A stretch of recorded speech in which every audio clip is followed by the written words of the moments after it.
Tidak kati di itu. Oh, itu kan yang dipanggil. Coba masuklah kak. Mintalah kati apa-apa weh.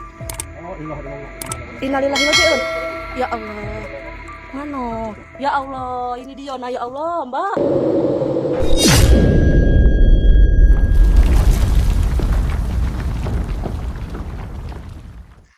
Assalamualaikum warahmatullahi wabarakatuh. Hai guys, apa kabar semuanya?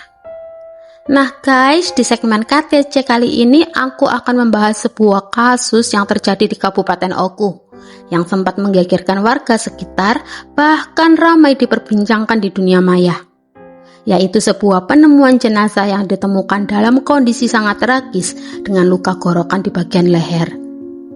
Kasus ini pertama kali terungkap setelah tetangga mulai merasa curiga karena korban tidak terlihat selama 2 hari. Padahal ya guys, itu bukanlah kebiasaan korban yang tiba-tiba menghilang tanpa kabar. Dan setelah ditelusuri, korban diketahui merupakan seorang staf aktif Bawaslu di Kabupaten Ogan Komering Ulu Selatan, Provinsi Sumatera Selatan. Lalu sebenarnya apa sih yang terjadi dan bagaimana kronologi lengkap dari kasus ini? Ya udah deh guys, nggak usah berlama-lama lagi di intro. Yuk kita langsung aja bahas kisahnya bersama aku Ruth Fermiati di kisah True Crime.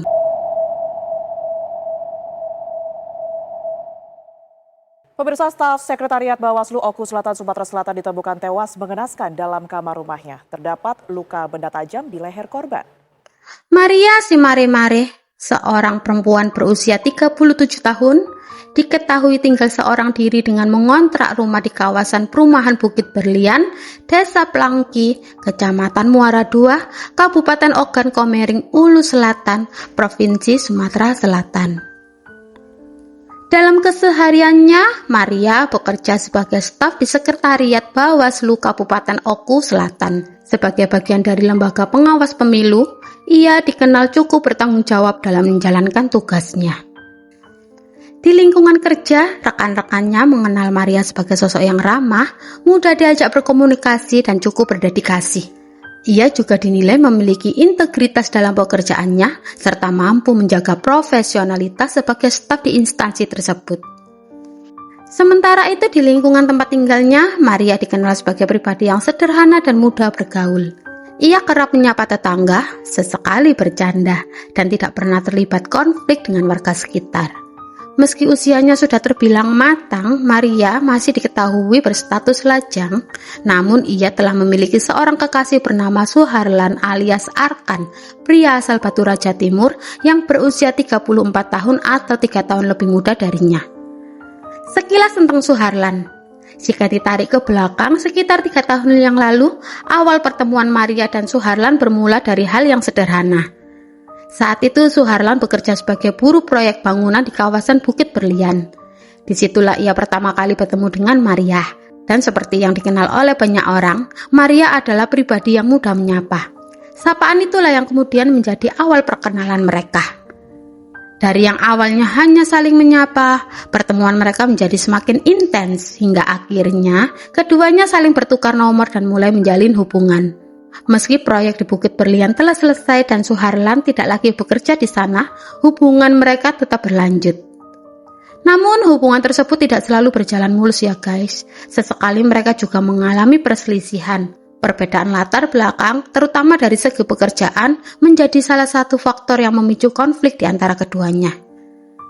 Meskipun begitu, hubungan mereka masih bisa dipertahankan. Keduanya memilih untuk saling terbuka dan tetap melanjutkan hubungan tersebut. Singkat cerita, pada Januari 2026, Suharlan kembali mendapatkan pekerjaan proyek di wilayah Muara II yang lokasinya masih dekat dengan kontrakan Maria. Karena ingin menghemat biaya, Suharlan berniat untuk sementara waktu tinggal di kontrakan Maria. Sebagai kekasih, Maria pun mengizinkan hal tersebut. Namun keputusan itu justru menjadi awal dari peristiwa yang tidak terduga. Karena beberapa hari setelah Suharlan tinggal di sana, tiba-tiba Maria ditemukan dalam kondisi tidak bernyawa di dalam kontrakannya dengan keadaan yang sangat mengenaskan.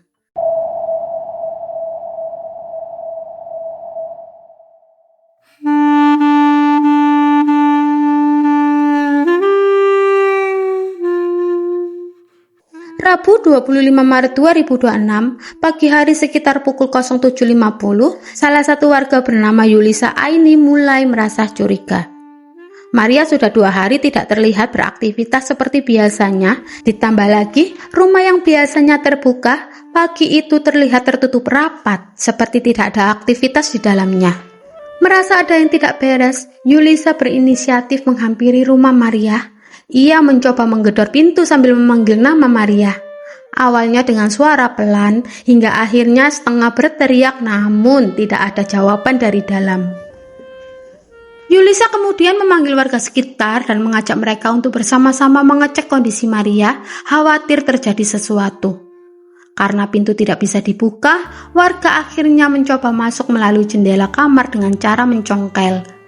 Meski sempat kesulitan, jendela tersebut akhirnya berhasil dibuka. Saat itulah warga dikejutkan dengan kondisi di dalam kamar.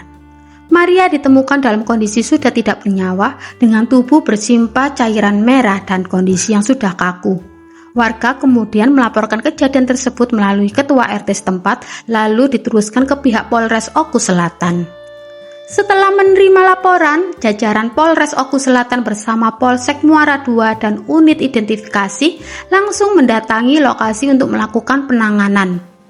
Setibanya di lokasi, petugas segera mengamankan tempat kejadian perkara, memasang garis polisi, serta melakukan olah TKP dan pendataan terhadap saksi-saksi di sekitar lokasi. Dan dari hasil pemeriksaan awal secara kasat mata, ditemukan luka menganga yang diduga akibat senjata tajam pada tubuh korban. Lalu jenazah Maria kemudian dievakuasi ke Rumah Sakit Umum Daerah Muara II untuk dilakukan pemeriksaan lebih lanjut melalui visum et repertum. Berdasarkan hasil otopsi, ditemukan banyak luka akibat kekerasan di tubuh korban.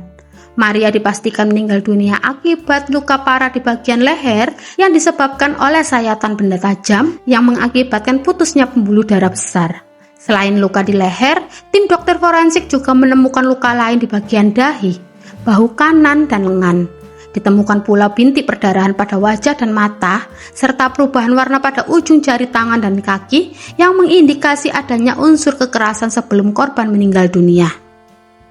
Setelah jenazah Maria dibawa ke Rumah Sakit Umum Daerah Muara II, pihak polisi langsung melanjutkan penyelidikan dengan meminta keterangan dari para tetangga yang tinggal di sekitaran kontrakan korban.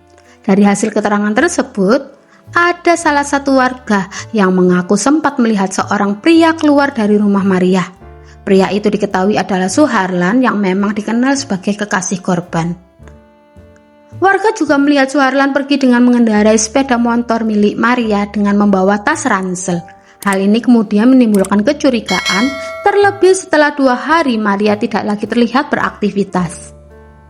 Berdasarkan keterangan para saksi, polisi mulai melakukan langkah lanjutan dengan memperketat pengawasan di sejumlah akses keluar daerah, guna mengantisipasi pelaku melarikan diri keluar provinsi. 4 hari setelah penemuan jenazah, tepatnya pada tanggal 29 Maret 2026, seorang pria mendatangi Polsek Sukarami, Palembang dan menyerahkan diri. Pria itu adalah Suharlan yang juga dikenal dengan nama Arkan, yaitu kekasih dari korban. Serta dompet korban yang sebelumnya sempat dibuang di sekitar Masjid Bandara SMB 2 Palembang.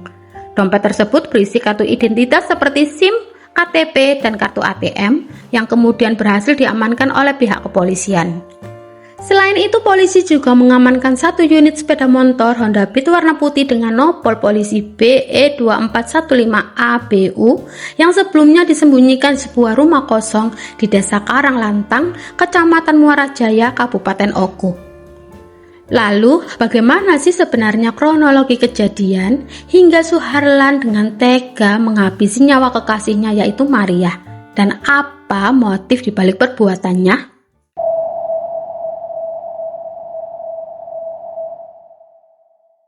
Setelah Suharlan mendapatkan proyek di sekitar wilayah Muara II, seperti yang sudah kita bahas sebelumnya, ia kemudian tinggal sementara di kontrakan Maria. Memasuki hari kelima sejak Suharlan menginap, terjadi percekcokan di antara keduanya, perdebatan pun tidak bisa dihindari. Dalam situasi tersebut, terutama kalimat dari Maria yang membuat Suharlan tersinggung dan kehilangan kendali. Suharlan kemudian langsung melilitkan tangannya ke leher Maria. Korban sempat berteriak, namun karena takut terdengar oleh warga sekitar, Suharlan semakin mengencangkan lilitan tangannya hingga kondisi Maria mulai melemah. Dalam keadaan itu Maria sebenarnya belum menyerah, guys. Maria sempat berusaha melawan dengan kembali mencoba berteriak meminta pertolongan tetangganya. Namun upaya tersebut terhenti ketika Suharlan mengambil sebilah pisau yang sudah ada di dalam tasnya, lalu mengarahkan ke bagian leher Maria. Akibat serangan tersebut, Maria mengalami luka serius dan kehilangan banyak cairan merah hingga akhirnya nyawanya tidak tertolong. Setelah menyadari bahwa kekasihnya sudah meninggal, Suharlan kemudian membersihkan bagian tubuh dan pakaiannya yang terkena banyak cairan merah, dan itu juga merupakan langkahnya untuk menghilangkan jejak. Selanjutnya ia mengambil barang-barang milik Maria seperti laptop, dompet, dan handphone, serta membawa sepeda motor milik Maria. Dan serta untuk modal pelariannya, Suharlan menggunakan uang sekitar Rp700.000 yang diambil dari dompet Maria, lalu kemudian melarikan diri. Atas perbuatannya yang telah menghilangkan nyawa Maria, Suharlan kini harus mempertanggungjawabkan perbuatannya secara hukum. Ia dijerat pasal 458 ayat 3 Undang-Undang Nomor 1 Tahun 2023 tentang KUHP yang mengatur tentang tindak pidana pembunuhan yang disertai, didahului, atau diikuti dengan tindakan pidana lain. Atas pasal tersebut, Suharlan terancam pidana penjara seumur hidup atau pidana penjara paling lama 20 tahun. Setelah proses otopsi jenazah Maria di Rumah Sakit Umum Muara II selesai, selanjutnya jenazah dirujuk ke Rumah Sakit Bayangkara Palembang. Setelah itu, jenazah dikembalikan ke pihak keluarga dan didampingi oleh Badan Pengawas Pemilihan Umum atau Bawaslu Provinsi Riau.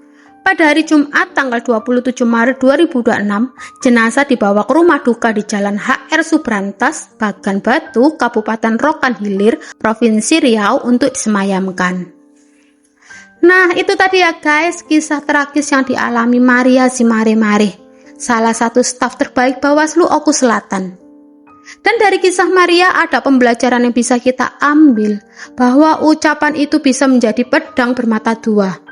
Karena itu kita perlu menjaga setiap kata yang kita ucapkan.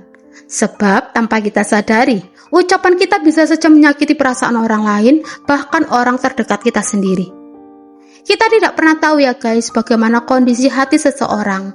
Apakah ia mampu mengendalikan emosinya atau tidak. Dan dalam situasi tertentu, hal tersebut bisa berujung pada tindakan yang tidak diinginkan. Dan untuk Mbak Maria si Mare-Mare, semoga diberikan tempat terbaik di sisinya, diampuni segala dosa-dosanya, dan serta untuk keluarga yang ditinggalkan diberi kekuatan dan ketabahan. Dan untuk teman-teman, terima kasih sudah menyimak sampai akhir. Dan perlu diingat ya guys, karena kasus ini masih tergolong baru dan masih terus berkembang. Jika nantinya ada informasi yang kurang lengkap atau terdapat kekeliruan dalam penyampaian, kalian bisa membantu mengoreksi ya guys melalui kolom komentar dengan bijak. Oke?